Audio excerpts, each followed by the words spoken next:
आप सभी की खिदमत में नईम का पुरखुलूस आदाब। उर्दू सर्विस की नशियात लेकर हाजिर हैं सोशल मीडिया लाइव पर। आप सभी का खैर मकदम।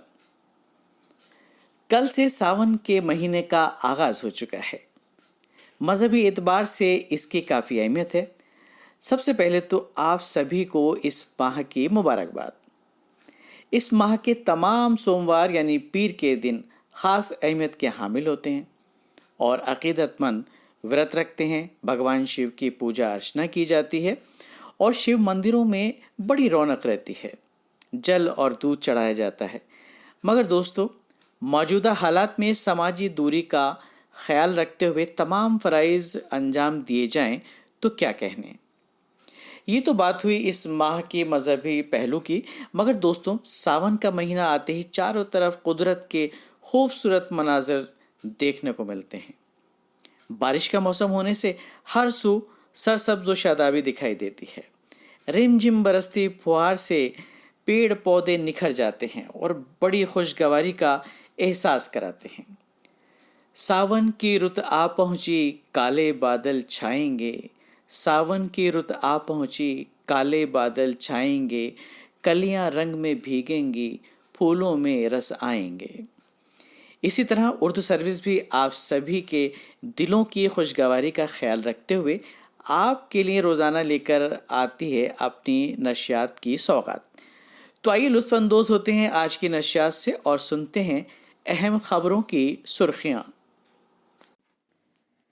अहम खबरों की सुर्खियां लेकर मैं हूं आपके साथ फूला पंडिता। आदाब। भारत और चीन ने एलएसी पर फौजियों को पूरी तरह हटाने और कशीदगी कम करने से किया इत्तेफाक। मुल्क में अब तक कोरोना वायरस से 4,39,947 मरीज सेहतयाब हुए हैं। पिछले 24 घंटे में सेहतयाब हुए अफराद की तादाद है 15,514। सेहतयाब होने की शरह बेहतर होकर 61.13% हुई है। दिल्ली में कोविड-19 के घेराबंदी वाले जोन्स में घर घर तिब्बी सर्वे मुकम्मल। भारत ने कोविड-19 के लिए 1 करोड़ से ज्यादा नमूनों की जांच करके शानदार कारकर्दगी हासिल की।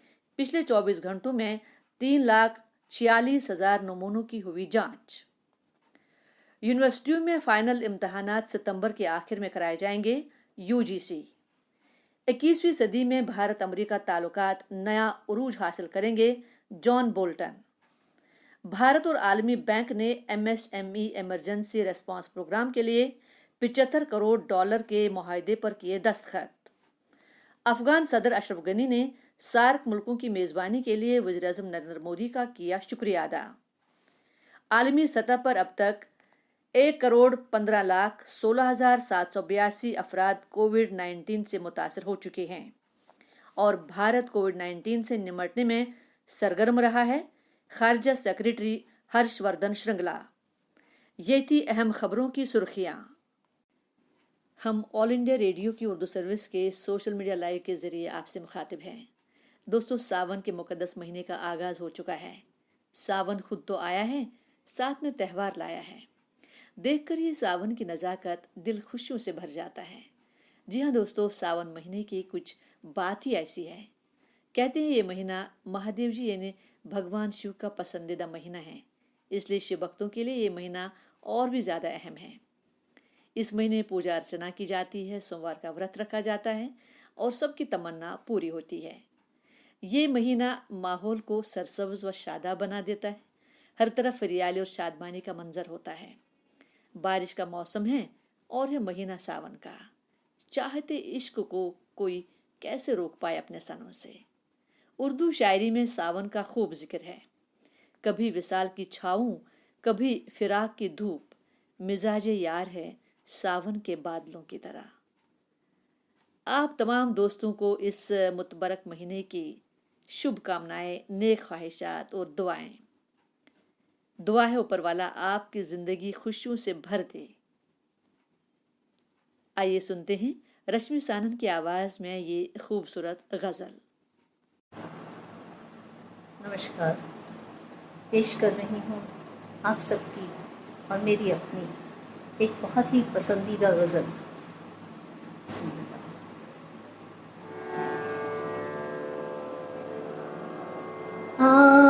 जाने की जिद ना करो,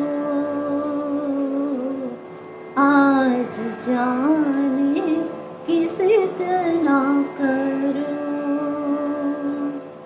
यूं ही पहलू में बैठे रहो, यूं ही पहलू में बैठे रहो, आज जाने की जिद ना करो, आज जाने की जिद ना करो। हाय मर जाएंगे हम तो लुट जाएंगे, ऐसी बातें किया ना करो, आज जाने की जिद ना करो, आज जाने की जिद ना करो। तुम ही सोचो जरा, क्यों न रोके तुम्हें, जान जाती है जब उठ के जाते हो तुम, जान जाती है जब उठ के जाते हो तुम, तुमको अपनी कसम जान जा, बात इतनी मेरी मान लो, आज जाने की जिद ना करो, आज जाने की जिद ना करो। वक्त की कैद में जिंदगी है मगर, वक्त की कैद में जिंदगी है मगर, चंद घड़ियाँ यही है जो आजाद है, चंद घड़ियाँ यही है जो आजाद है, इनको खोकर मेरी जान जा, उम्र भर ना तरसते रहो, आज जाने की जिद ना करो, आज जाने की जिद ना करो। कितना मासूम रंगीन है ये समा, हुस्न और इश्क की आज महराज है, हुस्न और इश्क की आज महराज है, कल की किसको खबर जान जा, रोक लो आज की रात को, आज जाने की जिद ना करो, आज जाने की जिद ना करो। यूं ही पहलू में बैठे रहो, यूं ही पहलू में बैठे रहो,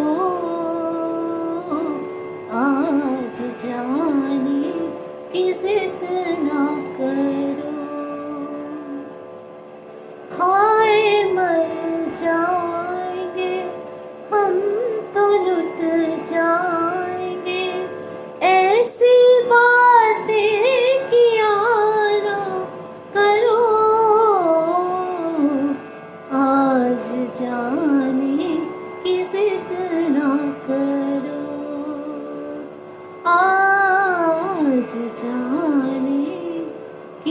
जिद ना करो। रश्मि सानन की मीठी आवाज़ में आपने ये गज़ल सुने। External services division all India Radio Urdu service के सोशल मीडिया लाइव के ज़रिए ये प्रोग्राम अभी जारी है। जान है तो जहान है। इस सेगमेंट के हवाले से लीजिए सुनिए डॉक्टर की सलाह। हेलो दोस्तों, मेरा नाम है डॉक्टर अमित जावेद। मैं गैस्ट्रो सर्जन हूँ, associate professor department of gastro surgery GB Pant hospital. आज हम बात करेंगे कोरोना वायरस इन्फेक्शन के बारे में। बहुत कॉमनली इन शब्दों का इस्तेमाल होता है, कोरोना वायरस, कोविड-19। इन दोनों में डिफरेंस क्या है? जो कीटाणु है जो इन्फेक्शन कर रहा है उसको हम कोरोना वायरस कहते हैं, और कोरोना वायरस की वजह से जो बीमारी हुई, जो कोरोना वायरस डिजीज़ हुई, उसे हम कोविड कहते हैं। इसके आगे 19 इसलिए लगा है क्योंकि इस बीमारी की शुरुआत 2019 में हुई। अब ये जो बीमारी है इसको पैंडेमिक भी कहा जाता है या महामारी भी कहा जाता है। वो इसलिए कहा जाता है क्योंकि इस बीमारी की शुरुआत चाइना में एक जगह है वुहान, वहाँ इस बीमारी की शुरुआत हुई, और ये बहुत रफ्तार से इसने ना केवल बहुत सारे लोगों को इफ़ेक्ट किया, बट बहुत सारे देशों को, जैसे कि अमेरिका, यूरोप के बहुत सारे देश, चाइना, ऑस्ट्रेलिया, इंडिया, इन सब देशों में बहुत सारे लोगों को इसने इफ़ेक्ट किया। तो जब एक बीमारी इतने देशों को, इतने सारे लोगों को इफ़ेक्ट करती है तो वो एक महामारी होती है। अब हम आते हैं इस बीमारी के लक्षण के ऊपर। देखिए, 80% लोगों के अंदर बीमारी में या तो कोई भी लक्षण नहीं होते, जिनको हम कहते हैं एसिम्प्टोमेटिक डिजीज़, या बहुत ही हल्के फुल्के मामूली सिम्टम्स होते हैं। 15% मरीज ऐसे होते हैं जिसमें मॉडरेट टू सीवियर सिम्टम्स होते हैं, और 5% मरीज ऐसे होते हैं जो वो क्रिटिकल शेप के अंदर चले जाते हैं। अब क्या सिम्टम्स हैं इस बीमारी के? तो जो सबसे कॉमन सिम्टम है वो है बुखार आना, और इस बुखार के साथ मरीज को शरीर में बहुत ज़्यादा दर्द होता है। साथ में मरीज को बहुत थकान महसूस होती है, उसको सूखी खांसी हो सकती है, और उसको सांस चढ़ना शुरू हो जाता है। सीवियर केसेस में ये जो हल्के सिम्टम्स होते हैं ये प्रोग्रेस करके निमोनिया का रूप भी धारण कर सकते हैं। कुछ विचित्र सिम्टम्स भी इस बीमारी के साथ देखे जाते हैं, और उनमें से एक विचित्र सिम्टम ऐसा है कि मरीज की सूंघने की शक्ति और मरीज की चखने की जो शक्ति है वो प्रभावित हो जाती है। अब ये बीमारी फैलती कैसे है? देखिए, सबसे इम्पॉर्टेंट 2 तरीके हैं जिससे ये बीमारी फैलती है। पहले तरीके को हम कहते हैं ड्रॉपलेट इन्फेक्शन। अब ड्रॉपलेट इन्फेक्शन क्या है? इसका मतलब ये होता है कि जब एक मरीज जिसको ये बीमारी है वो खांसता है या छींकता है, तो बहुत सारी छोटी छोटी ड्रॉपलेट्स का वो एक शावर पैदा करता है। ये छोटी छोटी जो ड्रॉपलेट्स होती हैं, अगर एक नॉर्मल इंसान इनको इनहेल कर ले, सांस के रास्ते के द्वारा ले ले, तो उससे उस इंसान को भी इन्फेक्शन हो जाता है। जो दूसरा तरीका है इस बीमारी के स्प्रेड होने का, उसको हम कहते हैं फोमाइट बॉर्न। अब ये फोमाइट क्या चीज़ हुई? फोमाइट का मतलब ये है कि जैसे कोई प्रभावित व्यक्ति जब खांसता है या छींकता है तो वो छोटी छोटी बूंदों की बौछार होती है, और ये जो छोटी छोटी बूंदें हैं कुछ सरफेस के ऊपर आ जाती हैं, किसी ऑब्जेक्ट के ऊपर आ जाती हैं, और एक नॉर्मल इंसान जब उस चीज़ को छूता है और उसके बाद उसको छूने के बाद फिर अपनी नाक पे, अपनी आँखों पे या अपने मुंह को छू ले वो, तो उससे उसको ये इन्फेक्शन हो सकता है। अब ये बड़ा कॉमन प्रश्न लोग पूछते हैं कि अब आपने तो ये कहा कि ज़्यादातर मरीज़, 80% मरीज़ तो एसिम्प्टोमेटिक हैं या माइल्ड सिम्टम है, तो क्या इनसे भी किसी और मरीज़ को इन्फेक्शन हो सकता है? अब ये देखा गया है कि जो मरीज़ एसिम्प्टोमेटिक है, अब उसको कोई सिम्टम ही नहीं है, तो ना तो वो ज़्यादा खांसेगा, ना तो वो ज़्यादा छींकेगा, तो ऐसे लोगों से किसी और व्यक्ति को ट्रांसमिशन होने के चांसेस ऑल्दो हैं, बट उनकी संभावना कम है। पर ज़्यादातर मरीज़ ऐसे होते हैं जिनके अंदर सिम्टम्स जो होते हैं वो माइल्ड सिम्टम्स होते हैं, तो ऐसे व्यक्ति को खांसी भी होएगी, उसको छींक भी आएगी, तो उस दौरान वो इन्फेक्शन को बाकी लोगों तक ट्रांसमिट कर सकता है। अब मैं ऐसा क्या कर सकता हूँ कि मैं अपने आप को इस इन्फेक्शन से बचा सकूँ या इस इन्फेक्शन को स्प्रेड होने से रोक सकूँ? तो देखिए, सबसे इम्पॉर्टेंट चीज़ जो है, जो बहुत लोग, हमारे प्रधानमंत्री ने भी इस बात को बहुत बहुत इम्पोर्टेंस दी है कि हम सोशल डिस्टेंसिंग मेंटेन करें। अब सोशल डिस्टेंसिंग का क्या अर्थ है? सोशल डिस्टेंसिंग का अर्थ ये है कि किसी भी व्यक्ति से जो खांस रहा है, छींक रहा है, उससे एटलीस्ट कम से कम 1 से 2 मीटर की दूरी हम बना के रखें। हम बार बार अच्छे से अपने हाथों को धोएं, साबुन पानी से धोएं, या अगर हमारे पास कोई अल्कोहल बेस्ड सैनिटाइज़र अवेलेबल है तो उससे हम अपने हाथों को साफ करें। अपनी नाक को, अपनी आँखों को और अपने मुंह को बार बार ना छुएं, उसकी जो टेम्पटेशन है उसको रेजिस्ट करें। हम सबको एक अच्छी रेस्पिरेटरी हाइजीन फॉलो करनी चाहिए। अब ये अच्छी रेस्पिरेटरी हाइजीन का क्या अर्थ है? इसका अर्थ ये है कि अगर आपको खांसी आ रही है या छींक आ रही है तो अपनी कोनी से अपने मुंह और नाक को कवर करें। एक आप हैंडकरचिफ, एक रुमाल का इस्तेमाल कर सकते हैं, एक टिश्यू का इस्तेमाल कर सकते हैं इसके लिए। अगर आपकी तबीयत ठीक नहीं है, आप स्वस्थ महसूस नहीं कर रहे हैं, तो आप घर पर ही रहिए, बाहर मत जाइए। और अगर आपको कुछ लक्षण हैं, जैसे अगर आपको बुखार हो रहा है, आपको खांसी हो रही है, या आपको सांस लेने में तकलीफ हो रही है, तो एक डॉक्टर से ज़रूर परामर्श करें। अब कौन से ऐसे मरीज़ हैं जिसके अंदर ये बीमारी जो है वो सीरियस हो सकती है? देखिए, ये देखा गया है कि जो लोग जिनकी उम्र 60 साल से ज़्यादा है, जिनको साथ में कोई और बीमारियां हैं, जैसे अगर कोई मरीज़ है जिसको डायबिटीज़ है, हार्ट की प्रॉब्लम है, ब्लड प्रेशर की तकलीफ़ है, लंग की प्रॉब्लम है, अस्थमा की प्रॉब्लम है, कैंसर की प्रॉब्लम है, तो इन पेशेंट्स के अंदर जो बीमारी है वो एक सीरियस रूप ले सकती है। तो क्या अब तक कोई ऐसी दवाई आ पाई जिससे हम इस बीमारी को ट्रीट कर पाएँ?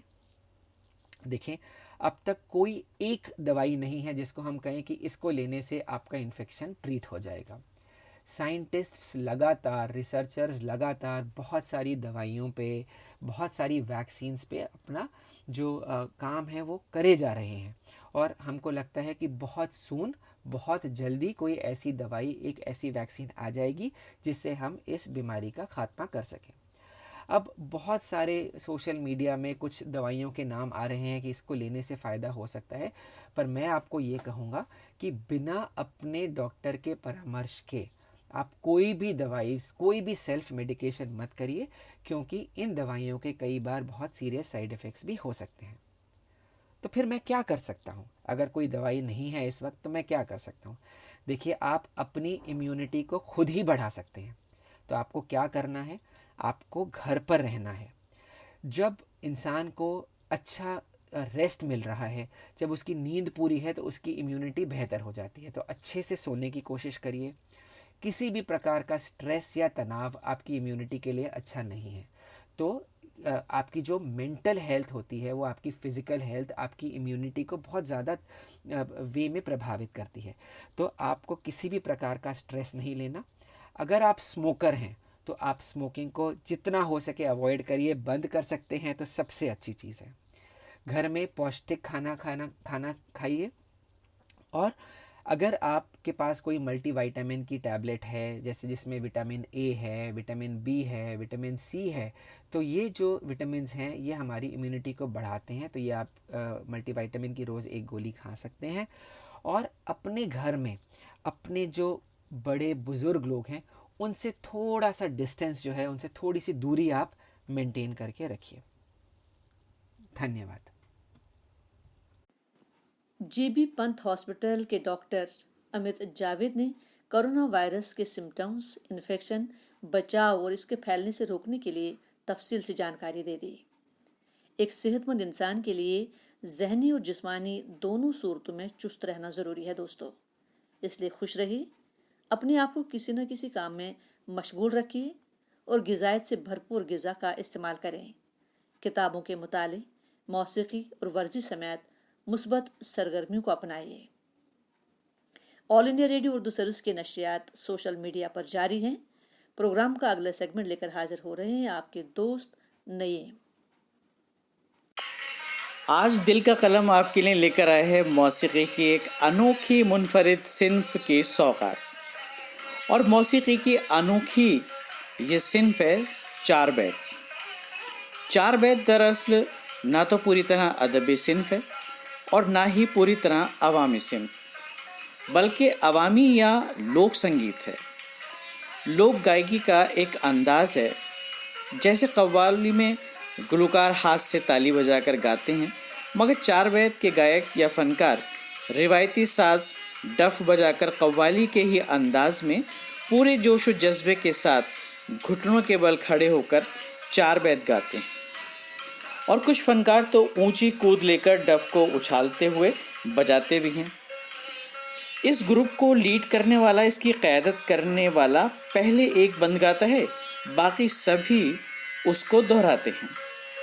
मसलन सागर का सहारा गमे अय्याम न लूँगा, सागर का सहारा गमे अय्याम न लूँगा, मैं जहर तो पी लूँगा मगर जाम न लूँगा। ये चार बैत का पहला शेर है जिसे मतला कहा जाता है। इसके बाद चार लाइनों में दिगर अशार लिखे जाते हैं। इस कलाम में हमदो सना, नात पाक, हैज़ल, इश्क व मोहब्बत यानी रूमानियत से रूहानियत तक शामिल हुआ करती थी, मगर बाद में इसमें समाजी मसाइल को भी शामिल कर लिया गया। यूँ तो चार बैत को पश्तू रिवायत या पठानों की अदब सिंध या पठानी लोकगीत कहा जाता है और इसकी शुरुआत भी अफ़गानिस्तान से ही मानी जाती है, मगर हिंदुस्तान की कई रियासतों में इसका चलन खूब रहा। ख़ास तौर पे उत्तर प्रदेश और राजस्थान में रामपुर, मुरादाबाद, अमरोहा, चांदपुर, भोपाल और टोंक शहर के नाम इस सिंध के हवाले से बतौर ख़ास लिए जा सकते हैं। हिंदुस्तान में इस फ़न को लोक गायकी की पेशकश करने का सहारा अब्दुल करीम खान साहब के सर है। यानी लोक गायकी में किस तरह से इसको पेश किया गया, ये सिलसिला उन्हीं से शुरू हुआ। इसकी रिवायत नवाब फैज़ुल्लाह के दौर में शुरू हुई और इसकी शुरुआत खलीफा अब्दुल करीम निहंग ने की थी। और राजस्थान के टोंक शहर की अगर बात की जाए तो एक वक्त था दोस्तों जब यहाँ शायरी का फ़न परवान चढ़ रहा था। यहाँ पर अख्तर शिरानी, बिस्मिल सईदी, मुश्ताक अहमद यूसुफ़ी, मखमूर सईदी, उत्तम चंद चंदन और जगन्नाथ शाद जैसे शायर पैदा हुए, जिन्होंने पूरी दुनिया में टोंक को एक पहचान दिलाई। और चार बैत लिखने वाले शोरा की अगर बात की जाए तो ये फहरिस्त भी बड़ी तवील है, जो अपने आप में एक रिकॉर्ड कहा जा सकता है। रियासतों के दौर और उसके बाद के दौर में भी यहाँ चार बैत के मुकाबले काफ़ी दिलचस्प हुआ करते थे। हर चार बैत की टोली का अपना एक शायर होता था जो उनको चार बैत लिख कर दिया करता था। अब वो मुकाबले माजी का हिस्सा बन चुके हैं। चार बैत के उस्ताद बहीर साकिन, बुजुर्गवार मोहम्मद उमर और मोहम्मद साबिर और दीगर लोगों के मुताबिक चार बैत टोंक की लोक गायकी का फ़न बन गई है। इसी वजह से टोंक का नाम रोशन है। कभी चार बैत के मुकाबले जोश व खरोश के साथ हुआ करते थे। शोरा में चार बैत लिखने की होड़ सी लगी रहती थी। एक से बढ़कर एक कलाम कहा जाता था। चांद खान का नाम भी चार बैत के शोरा में नुमाया है। वहीं पुरानी टोंक के शान हिंद के उस्ताद मुसव्विर ने भी काफ़ी नाम रोशन किया है। दोस्तों, अफ़गानिस्तान से होकर हिंदुस्तान पहुंची लोक गायकी के सिंध पठानी लोकगीत यानी चार बैत तकरीबन 1500 साल पुरानी सिंफ है। ये सिंफ आहिस्ता आहिस्ता अब मादूम होती जा रही है और इसका रिवाज तकरीबन ख़त्म सा होता जा रहा है, मगर कुछ फनकारों ने अभी भी लोक गायकी के इस सिंफ को ज़िंदा रखा हुआ है। आइए लुत्फ़अंदोज़ होते हैं इस सिंफ के चंद अशार से। मुलाहिज़ा कीजिए चार बैत।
कर गुले अमल कर दे, आतिशे गुल को खिला कर गुले अमल कर दे।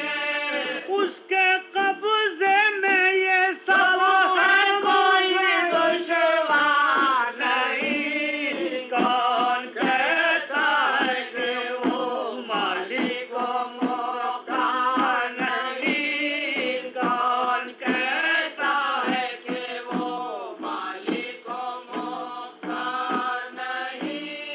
उसकी वो ज़ात है जिसे होने इनकार नहीं। कौन कहता है कि वो मालिक को मौका नहीं।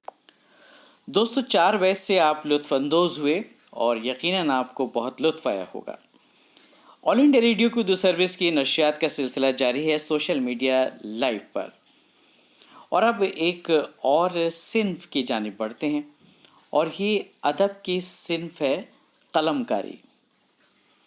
आज एक नौजवान कलमकार हमारे साथ हैं और आप हैं इल्मा शमीम, और आज वो आपके लिए लेकर आई हैं एक मुख्तसर अफसाना हाजिर दिमागी। तो आइए सुनते हैं ये अफसाना इल्मा शमीम की ज़ुबानी। ज़ैन आज स्कूल से आते वक्त बेहद खुश था। उसके मास्टर जी ने आज उसकी बहुत तारीफ की थी, लेकिन घर पहुंचने पर घर के बाहर जमा हुई भीड़ को देखकर वो हैरत ज़दा रह गया। उसके वालिद दरवाजे के सामने सर झुकाए खड़े थे। वह भी शशदर खड़ा सूरत हाल को समझने की कोशिश ही कर रहा था कि अचानक पुलिस उसके वालिद को गिरफ्तार करने चली आई। वो पुलिस की तरफ लपका, आप इन्हें क्यों लेकर जा रहे हैं? मेरे वालिद ने कुछ नहीं किया। वालिद ने भी कहा, मैंने कुछ नहीं किया। वो दोनों अपनी सी कोशिश करके रह गए और पुलिस ज़ैन के वालिद को अपने साथ ले गई।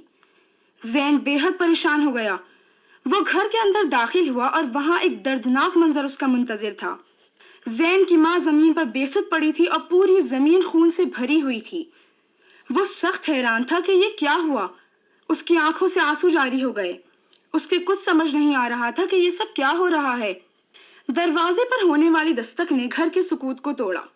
ज़ैन ने दरवाजा खोला तो शफीक चचा उसके सामने थे। उन्हें देखकर उससे और जब्त न हो सका और वो उनके गले लगकर फूट फूट कर रो दिया। शफीक चचा ज़ैन को अपने साथ अपने घर ले गए। वहां उन्होंने ज़ैन को बताया कि ज़ैन की पड़ोस वाली जमीला आंटी सुबह सुबह उसकी अम्मी से मिलने आई थी, लेकिन अंदर का माहौल देखकर उन पर हैरतों के पहाड़ टूट पड़े। उन्होंने देखा कि ज़ैन की माँ जमीन पर बेसुध पड़ी है और उसके वालिद के हाथ में चाकू है। उन्होंने ये खौफनाक मंजर देखते ही सबको बुला लिया और उसके घर के बाहर भीड़ जमा हो गई। फिर ना जाने किसने पुलिस को बुला लिया और थोड़ी ही देर में पुलिस उसके वालिद को गिरफ्तार करके ले गई। ज़ैन के लिए इन बातों पर यकीन करना बहुत मुश्किल था। उसे अपने वालिद पर पूरा एतमाद था। उस रात शफीक चचा ज़ैन के साथ ही सोए। रात के 3 बज रहे थे। शफीक चचा सो चुके थे, लेकिन ज़ैन की आंखों से नींद कोसों दूर थी। उसे अपनी प्यारी अम्मी बेहद याद आ रही थी। वो ना जाने कब से रो रहा था। उसे अपने वालिद का ख्याल आया तो उसके रोने में मजीद इजाफा हो गया। उसके वालिद बहुत अच्छे इंसान थे और उसकी माँ से बहुत मोहब्बत करते थे। ज़ैन को पूरा यकीन था कि उसके वालिद ऐसा हरगिज नहीं कर सकते। वो अपनी माँ को तो खो ही चुका था, अपने बाप को नहीं खो सकता था। उसने सोचा कि कोई तो तरीका होगा जिससे असल वाक़ई का पता लगाया जा सके, और उसको अचानक याद आया कि कल जब वो अपने स्कूल में होने वाले प्रोग्राम की तैयारी कर रहा था तब उसने कैमरा खोल रखा था और फौरन ही उसकी अम्मी ने उसे खाने के लिए बुला लिया था। उसे कैमरा बंद करने का मौका ही नहीं मिल पाया था। एक उम्मीद की किरण उसके दिल में जगमगाई। उसने अपने आप से अहद किया कि वो अपने वालिद को बेकसूर साबित करके रहेगा। वो इस छोटी सी उम्मीद के साथ नींद की गहराइयों में डूब गया। सुबह होते ही वो शफीक चचा के साथ अपने घर पहुंचा। वहां उसने कैमरे को ढूंढा और वो फौरन ही उसको मिल गया। वो अभी तक खुला हुआ था। उसने सोफे पर बैठकर वो रिकॉर्डिंग देखनी शुरू की। रिकॉर्डिंग कुछ इस तरह का मंजर पेश कर रही थी। उसके माँ बाप एक दूसरे से गुफ्तगू में मसरूफ थे कि अचानक पीछे से एक आदमी ने उसके बाप को इंजेक्शन दिया। उसकी माँ चीखने लगी। उस आदमी ने उसकी माँ को जान से मार दिया। ज़ैन की माँ अपनी जान से हाथ धो बैठी। जैन की माँ अपनी जान से हाथ धो बैठी। फिर उस आदमी ने वो चाकू उसके बेहोश पड़े वालिद के हाथ में दे दिया। रिकॉर्डिंग के आखिर में उस आदमी का चेहरा नुमाया हो गया था और जैन फौरन उसको पहचान गया। वो हैरत ज़दा रह गया कि उसकी माँ का कातिल उसके वालिद के बिजनेस पार्टनर थे। वो दमबखुद रह गया। शफीक चचा गहरी सोच में डूब गए। उन्होंने जैन से अहद किया कि बस अब वो उसके वालिद को बेकसूर साबित करके रहेंगे। जैन भी उनकी बातों से मुतमईन हो गया था। कोर्ट ने सुनवाई के लिए 1 माह बाद की तारीख दी थी। उस दौरान शफीक चचा ने बहुत आला वकील ढूंढ लिया था। जैन भी कई बार अपने वालिद से मिलने गया था और एक दूसरे को ऐसे हाल में देखकर दोनों खूब रोए थे। बिलाखिर वो दिन आया जिसका सबको बेसब्री से इंतजार था। आज कोर्ट में सुनवाई थी। जैन बहुत घबराया हुआ था। उसके वालिद भी फैसले के मुंतजिर बैठे थे। एक तवील वक्त गुजरने के बाद जज ने अपना फैसला सुनाया, जिसमें जैन के वालिद बेकसूर और असल कातिल गुनहगार साबित हो गया था। सब बेहद खुश और मुतमईन थे। आज इतने दिनों बाद जैन दिल खोल कर मुस्कुराया था। जैन बहुत अरसे बाद घर वापस आया था। उसके वालिद उसके हमरा थे। उसको हर जगह अपनी माँ दिखाई दे रही थी। उनसे जुड़ी तमाम यादें याद आ रही थी। उसको हर जगह अपनी माँ दिखाई दे रही थी। उनसे जुड़ी तमाम यादें याद आ रही थी। उसकी आंखें नम हो गईं। जैन के वालिद उसे रोता हुआ देखकर फौरन उसके करीब पहुंचे, उसके आंसू पोंछे और उसे गले से लगा लिया। बेटा, तुम अपनी माँ को तो खो चुके हो, लेकिन तुम्हारे वालिद तुम्हारे सामने हैं। मैं हमेशा तुम्हारा ख्याल रखने की कोशिश करूंगा। अब हम दोनों ही एक दूसरे का सहारा हैं, उन्होंने कहा। जैन नम आंखों से मुस्कुरा दिया और अपने वालिद के गले लग गया। अभी आप सुन रहे थे इल्मा शमीम से उनका मुख्तसर अफसाना हाजिर दिमागी। ये ऑल इंडिया रेडियो की उर्दू सर्विस है और आप इस वक्त महसूस हो रहे हैं हमारी नशियात से सोशल मीडिया लाइव के ज़रिए। दोस्तों, बारिश का मौसम आ गया है और ज़्यादातर लोगों को बारिश का मौसम बहुत भाता है। हमें भी भाता है और इसमें भीगना बहुत अच्छा लगता है। मगर इस बात का ख्याल रहे दोस्तों, बारिश के पानी में भीगने के बाद साफ पानी से नहाना बहुत ज़रूरी है, वरना तो जनाब बैक्टीरिया का हमला हो सकता है और कई तरह की बीमारियों का शिकार हो सकते हैं आप। इसलिए ख़ास तौर पर जिल्द के अमराज से बचने के लिए और दीगर अमराज से बचने के लिए बारिश में भीगते हुए या फिर नहाते हुए ज़रूर आप घर वापस आएँ, लेकिन आने के बाद साफ़ पानी से आप नहा लीजिए, गुस्ले अफरोज़ कर लीजिए तो बड़ा अच्छा होगा, बड़ी उम्दा बात होगी। चलिए बस आज के प्रोग्राम से लेते हैं इजाज़त। फिर होंगी आपसे बहुत बातें, मुलाकातें। फूला और नईम को दीजिए इजाज़त। खुदा हाफिज़, शब बखैर, जय हिंद।